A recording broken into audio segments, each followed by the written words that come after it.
கர்த்தருக்கு ஸ்தோத்திரம். கர்த்தருடைய நாமம் மகிமைப்படுவதாக. இந்த நாளில் நம்முடைய வாழ்க்கையில் ஒரு சில காரியங்களை நம்ம என்ன நினைத்து வைத்து கொண்டு இருப்போம் அப்படின்னா, இப்படித்தான் நடக்க போகுது, இப்படி நடந்தால் நல்லா இருக்கும் அப்படின்னு நம்ம மனதில் ஒரு திட்டத்தை வைத்திருப்போம்.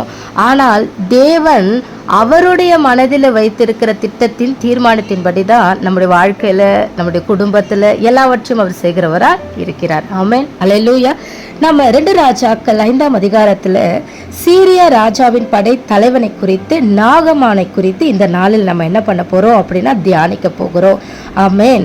அவர் என்ன பண்ணுறாரு அப்படின்னா, அவர் ஒரு மகா பராக்கிரமசாலி அப்படின்னு சொல்லி நம்ம வேதத்தில் வாசிக்கிறோம். மகா பராக்கிரமசாலியா இருந்தாலும் கூட அவனோ குஷ்டரோகியா இருந்தான் என்று 5ஆவது அதிகாரம் 1ஆம் வசனத்துல நம்ம வாசிக்கிறோம். அல்லேலூயா.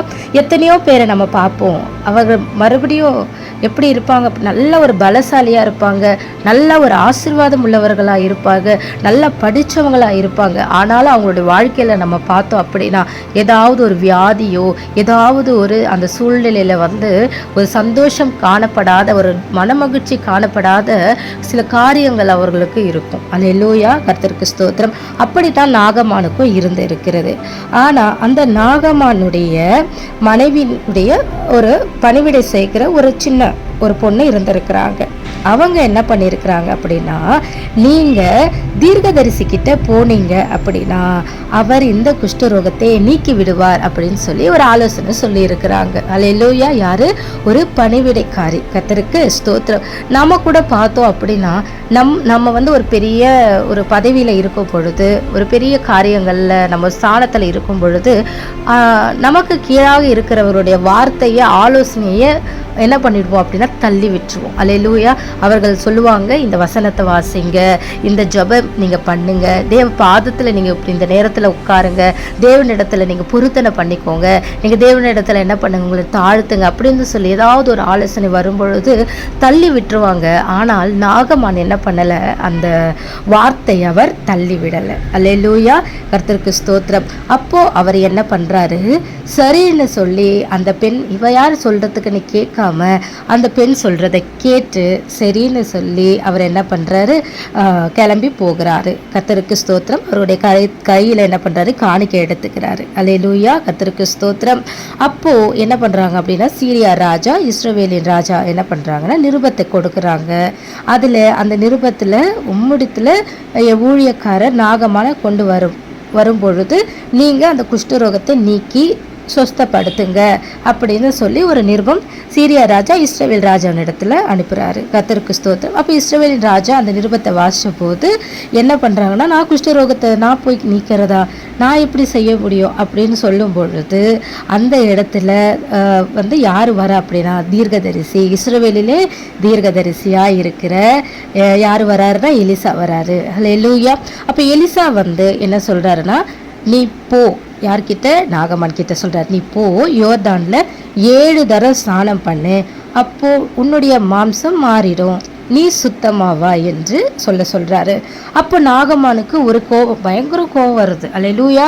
அந்த பொண்ணு சொல்லும் பொழுது இருந்த அந்த வார்த்தைக்கு கீழ்ப்படுகிறது. எலிசா சொல்லும் பொழுது, தேவனுடைய மனுஷன் சொல்லும் பொழுது, தேவனுடைய வார்த்தை வரும் பொழுது, தேவ தீர்க்கதரிசி சொல்லும் பொழுது என்ன பண்ணலை அப்படின்னா கீழ்ப்படையலை. அல்லேலூயா. எதிர்த்து நிற்கிறாரு. கடும் கோபம், கோபம் கூட இல்லை, கடும் கோபம். உடனே அவர் கேட்குறாரு, அவர் மனசுக்குள்ளே ஒரு காரியத்தை நினச்சிட்டு அவர் வந்திருக்கிறாரு. அவர் அவருடைய நம்முடைய தேவனுடைய நாமத்தை அவர் ஜபித்து தொழுது கொண்டு எந்தெந்த இடத்துல எல்லாம் குஷ்டரோகம் இருக்கோ அந்த இடத்தெல்லாம் தீர்க்கதரிசியாகிய எலிசாவின் கை வைத்து ஜெபித்து அந்த குஷ்டரோகத்தை நீக்கிடுவாரு அப்படின்னு சொல்லி அவருக்குள்ள அவர் நினைச்சிட்டு வந்திருக்கிறாரு. அல்லேலூயா. ஆனா அந்த இடத்துல இவருடைய நினைவை கர்த்தர் என்ன பண்ணிட்டாரு, மாற்றி போட்டுட்டார். அல்லேலூயா. அப்போ நீ ஸ்தானம் பண்ணு, நீ சுத்தமாக அப்படின்னு சொன்னா, அப்போ நான் ஸ்தானம் பண்ணி சுத்தமாகிறதுக்கு இஸ்ரவேலில தண்ணீர் இல்லையா, எல்லாவற்றிலும் பார்க்கலும் இஸ்ரவேலில் இல்லாத, அதாவது இங்கே இல்லாதது எந்த இடத்துல இருக்கு, அந்த இடத்துல இருக்கு அப்படின்னு சொல்லி அவர் என்ன பண்றாரு, பேசுறாரு. அல்லேலூயா. ஆனா அப்போ அவருடைய ஊழியக்காரர்கிட்ட அவரை பார்த்து, தகப்பனே அவர் எலிசா தீர்க்கதரிசி ஏதாவது ஒரு பெரிய காரியங்களை செய்ய சொன்னால் நீங்கள் செஞ்சுருப்பீங்கல்ல, அல்லேலூயா. ஆனால் அவர் பெரிய காரியங்களை சொல்லலையே. ஸ்நானம் பண்ணு, குளிங்க, அப்போ நீங்கள் சுத்தமாவீங்க அப்படின்னு சொல்லும்போது ஏன் அதை நீங்கள் செய்ய மாட்டீங்க, ஏன் இதை செய்யலாமே அப்படின்னு ஒரு ஆலோசனை கொடுக்குறாரு. அல்லேலூயா, கர்த்தருக்கு ஸ்தோத்திரம். இன்னமும் சரி அப்படித்தான் நிறைய பிள்ளைகளுடைய வாழ்க்கையில் அவங்க இருக்கிறாங்க. அல்லேலூயா.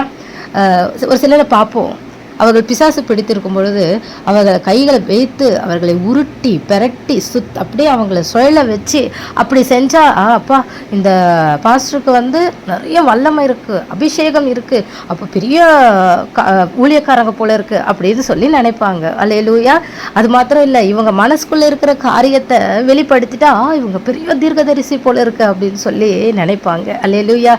தேவன் என்ன செய்ய சொல்லுகிறாரோ அதை செய்கிறவர்கள் தான் ஊழியக்காரர்கள். ஆமென். அல்லேலூயா, கர்த்தருக்கு ஸ்தோத்திரம். அப்போ அந்த வார்த்தை வந்த உடனே இவர் கீழ்ப்படியலை, ஆனால் கூட இருக்கிறவர் ஆலோசனை கொடுக்கிறார், கீழ்ப்படிங்க.